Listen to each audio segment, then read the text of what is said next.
Bonjour, bienvenue sur Sensation. Aujourd'hui, nous allons parler d'une association qui tend la main aux personnes âgées en situation de précarité, qui offre une chaleur humaine, un soutien moral et des moments de partage inestimables. Pour nous en parler, je reçois à cette occasion Béatrice Locatelli, adjointe de direction au sein de l'association Petits Frères des Pauvres. Bonjour. Bonjour. Pouvez-vous nous présenter en quelques mots votre association? Alors, l'association Les Petits Frères des Pauvres est née en 1946. Son objectif, son ADN principal donc, est la lutte contre l'isolement et la solitude des personnes âgées de 50 ans en précarité, quel que soit leur domicile, sachant qu'elle a trois missions principales, donc accompagner, agir collectivement et témoigner, alerter. Votre objectif est donc d'accompagner dans la durée le lieu de vie les personnes en situation d'isolement et de précarité. Y a-t-il des terrains d'intervention spécifiques? Alors, l'association, en fait, accompagne les personnes, quel que soit leur lieu de domicile. Donc, du domicile privé à l'EHPAD, en passant aussi par l'hôpital, c'est-à-dire quel que soit le lieu de résidence de la personne âgée. Vous m'avez parlé d'une des missions principales de l'association, alerter et témoigner. En quoi consiste cette mission? Alors, dans le cadre de notre mission alerter et témoigner, il est important effectivement qu'on fasse entendre, la parole des personnes âgées que nous accompagnons, mettre sur le devant de la scène aussi les ravages de l'isolement et de la solitude. Et dans ce cadre-là, on sort régulièrement un baromètre isolement et solitude où nous avons dénombré 530 000 personnes en mort sociale, c'est-à-dire sans lien aucun, que ce soit les liens de voisinage, les liens associatifs, le lien familial. Voilà, parce que la solitude, effectivement, et l'isolement tuent. Est-ce que justement le phénomène du Covid qui a eu lieu il y a quelques années, ça n'a pas eu un vrai impact sur l'isolement? Et est-ce qu'on a observé notamment une décrue, c'est-à-dire une amélioration au niveau de l'isolement ces dernières années? Alors, c'est vrai que la période du Covid a aggravé le nombre. En 2017, on dénombrait environ 300 000 personnes en mort sociale. 2021, on en dénombre 530 000.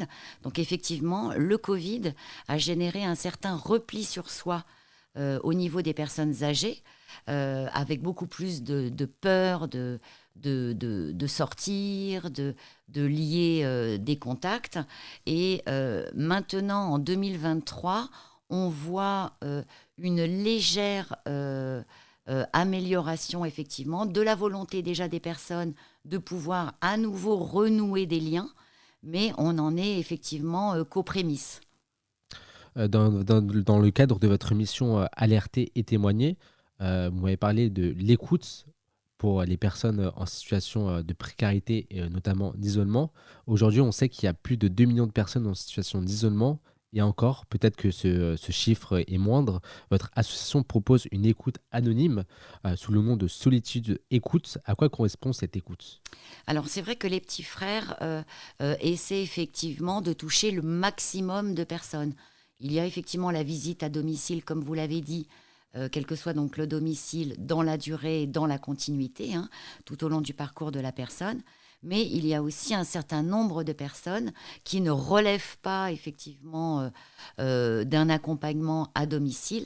Et pour toucher le plus grand nombre, l'association a mis en place une plateforme téléphonique qui va être active 7 jours sur 7, l'ensemble sur les 365 jours de l'année, qui est une plateforme d'écoute qui permet, donc avec des bénévoles qui sont présents et qui vont accueillir la parole de personnes âgées, isolées et qui souhaitent se livrer de manière anonyme et pouvoir appeler. Donc c'est vrai que sur cette plateforme Solitude Écoute, il y a vraiment des appels au secours. Voilà, il y a beaucoup de détresse dans les appels. Les appels parfois sont récurrents, sont parfois les mêmes personnes qui rappellent, mais c'est vraiment ouvert à tous. Et puis on voit effectivement des gens qui appellent une fois, qui ont besoin de discuter, mais plutôt de manière anonyme. par téléphone. Donc c'est une autre façon aussi de lutter contre l'isolement et la solitude. Finalement, cette ligne téléphonique, qui est disponible 7 jours sur 7, vous l'avez dit, et qui est gratuite, Oui, c'est une solution pour apporter, du secours aux personnes isolées? alors c'est plutôt pour apporter alors, du secours en termes d'écoute. Hein. Et puis nous pouvons effectivement aider les personnes aussi à se réorienter, voilà. Mais c'est bien anonyme, donc on n'interviendra pas directement auprès de la personne. C'est ce qui garantit aussi l'anonymat. C'est important pour les personnes qui nous appellent. Vous avez parlé de visite également tout à l'heure. Rendre visite à des personnes âgées s'apparente comme un véritable soutien psychologique à la fois et aussi moral. Vous dites faire des visites d'amitié à des personnes âgées isolées. Qu'est-ce que les visites d'amitié? Alors, les visites d'amitié, en fait, le principe est le même sur l'ensemble de la France, hein, ce qu'on appelle plutôt visite aussi de convivialité. C'est-à-dire que nous allons mettre en lien deux bénévoles avec une personne âgée, quel que soit son domicile, hein, comme je vous l'ai dit, de l'EHPAD, de l'hôpital ou du domicile privé. Et à partir de là, on va essayer de créer du lien social, de générer autour de la personne une dynamique de lien, une dynamique de lien social, pour que la personne puisse discuter, puisse aborder des sujets, puisse avoir un relais. Il est important parce que quand on n'a que la télévision ou la radio, hein, voilà, il n'y a pas d'interaction. Et s'il n'y a pas d'interaction, il y a du repli sur soi, il y a effectivement une dépression aussi de la personne qui va amoindrir effectivement sa santé mentale, mais aussi sa santé physique. Donc le fait de mettre en lien comme ça des bénévoles avec des personnes âgées qui vont au domicile, eh bien, permet de tisser du lien social et petit à petit d'ouvrir la personne sur un plus grand champ en organisant aussi des activités collectives, des repas collectifs, ce qui permet aussi aux personnes d'élargir l'ensemble des interactions qu'elles ont. Qu'est-ce qu'on peut trouver parmi ces activités collectives? Est-ce que ça peut être par exemple des jeux de société? Alors, il peut y avoir effectivement des jeux de société. C'est vrai que l'association est beaucoup centrée aussi sur le partage et sur le repas. Donc, il y a des goûters, nous avons un restaurant spécialisé sur Paris, dans le 17e arrondissement, où là, nous organisons des repas avec une animation et un animateur qui vient à la fin du repas. Ça va être aussi être présent au moment où il y a des temps forts comme Noël, hein, et où l'isolement se fait extrêmement sentir à ce moment-là, quand on n'a plus de famille autour de soi. Donc là, les personnes vont être invitées à un repas de Noël avec des bénévoles au sein de restaurants.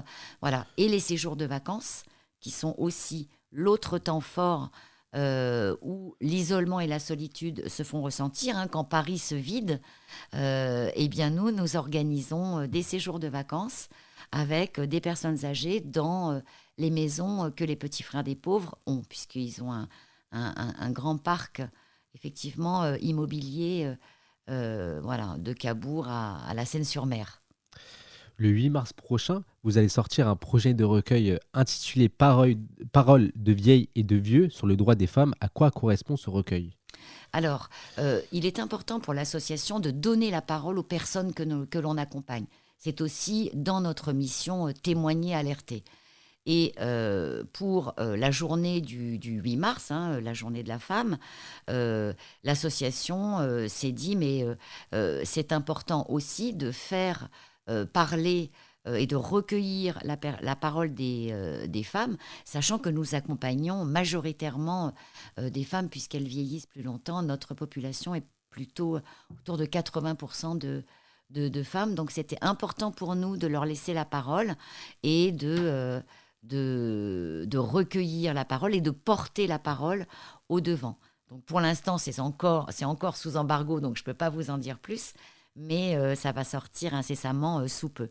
Et puis ce recueil sera suivi d'un cycle thématique avec diverses interventions sur le sujet, au sein de notre lieu d'animation qui est le 1946 à Paris.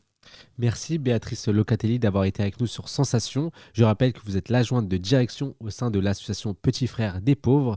Pour plus d'informations sur votre association, rendez-vous sur votre site internet petitsfrèresdespauvres.fr.